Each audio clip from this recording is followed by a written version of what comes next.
Due to the nature of this program, listener aggression is advised. Hey, I'm Carla. I'm Heidi. And we're the Butcher Babies. This is Charlie Scene. Yo, what's up? This is AJ from Fire from the Gods. This is Rich Ward, the Duke of Metal from Fozzy.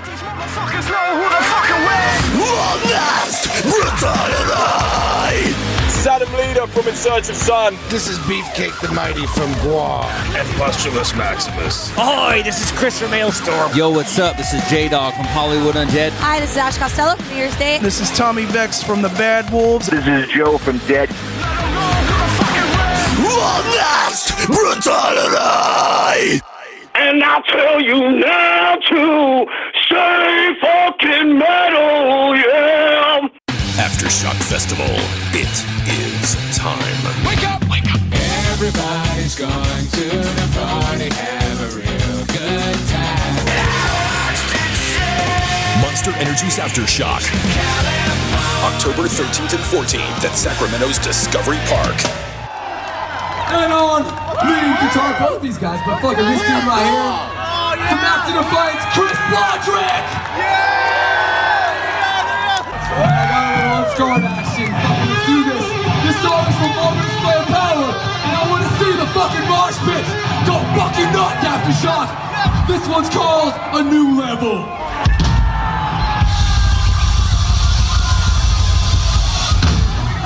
Hey everybody, this is Chris Broderick, and you are listening to Honest Brutality.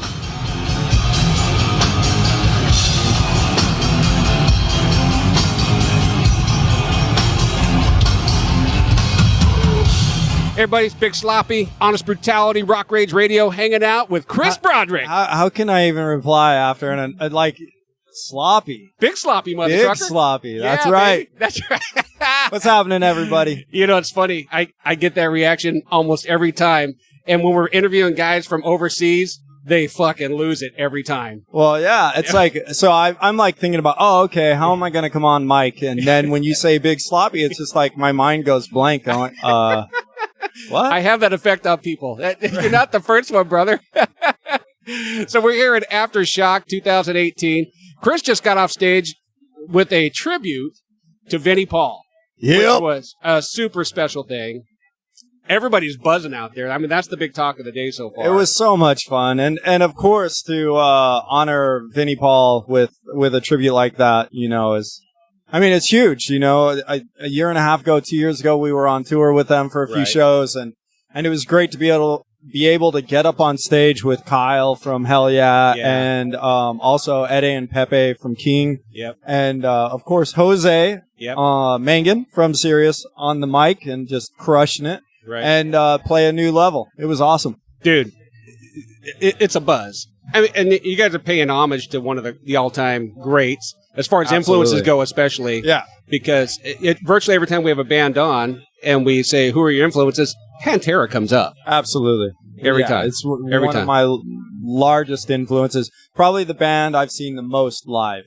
Oh, really? You know? Yeah, absolutely. You know, I only got to see them once. They opened up with Black Sabbath when they first got back together. Yeah. And I was not prepared because I'd been listening to music for years, but I almost felt bad for Sabbath having to follow. Right.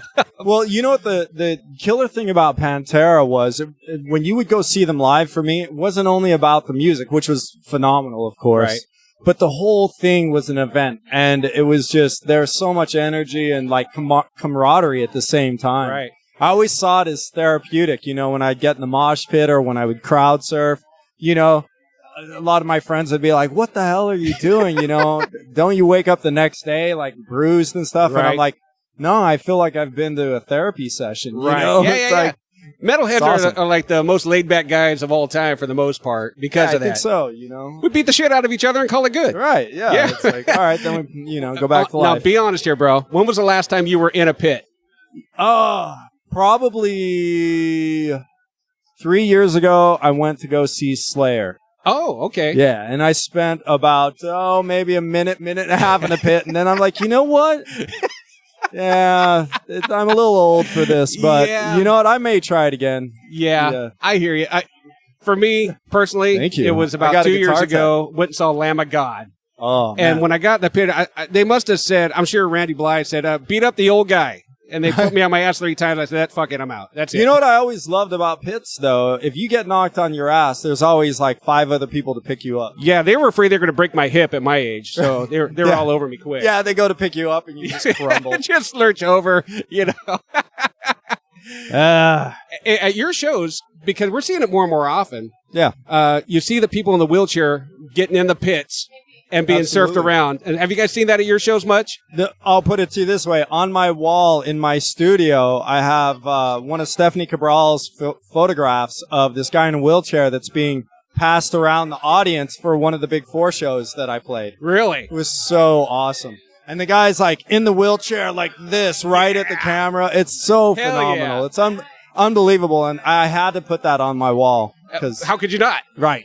That's an epic moment. Yes. And I'm sure you've probably seen it other times, other bands, whatever. Absolutely. You know, like it doesn't, you know, it to me, it always says, you know, sometimes if you think you have it bad, you're fucking wrong.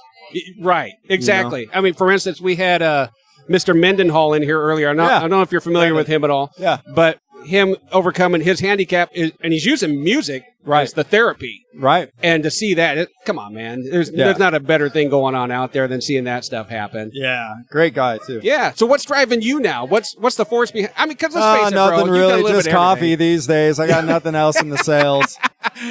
Things are boring, right? Yeah. Knitting. I was wondering how you had time to come out here today. A little bit sometimes and crochet, you know, that good stuff. You get carpal tunnel. We can't play no more. What happened? But dude, crochet accident. Worth it. Yeah, right. He's got the fastest fingers on the planet now. I can knit you a sweater in about 20 seconds flat. There it is. Where are you going from here, man? What do you got going on? What's the National Crocheting Tournament? Show, come on, yeah. man. No, so I'm working on my own solo CD right now, and I'll be working on that for the next few months. And then come early spring, Active Defiance is going to be back out on the road doing a North American tour with a couple of great bands that are really good friends of ours as well. And you want to drop any names? I wish I could. Come on, candy ass, man up. I can't. This is the total teaser. But it's going to be an awesome tour. They're the perfect bands for us to be out with and opening up for, and great guys. Right. Like you guys will dig the package. It's a phenomenal lineup. See, you're teasing me here, and I'm getting all excited. Question on your solo album: is it going to be all instrumental? Or are you going to have vocals in there? You know, I haven't really decided that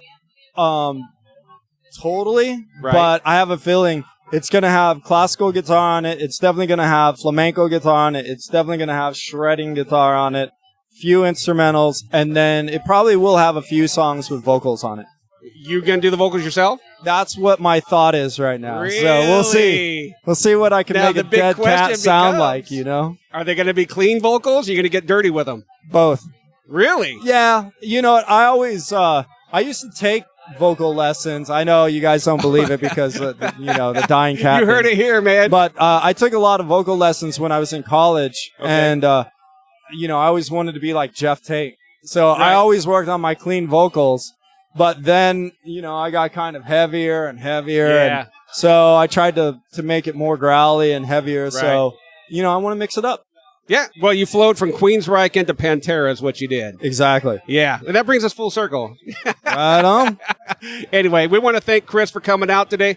Dude, this has been an epic moment for me. Huge fan. Thank you so much for coming out, taking a minute to sit down with us, and being part of something that was uber special in the Vinnie Paul tribute. Honor, dude, thanks for having me. It was emotional out there for a lot of people. I mean, it was heavy duty shit. Yeah, it really was. Yeah, and for so early in the day to see the crowd going that nuts. Exactly, and that was another thing. And the whole fucking area was here. There's 3 stages, but they were all there for that show. Yeah, it was amazing. Anyway, thanks a lot, man. I know you got a lot of people pulling on your shoulder. Big sloppy. Yeah, hell yeah. Big sloppy, bitch. Big sloppy. See you guys. Aftershock Festival. Aftershock Festival. Aftershock Festival. Aftershock Festival. Aftershock Festival.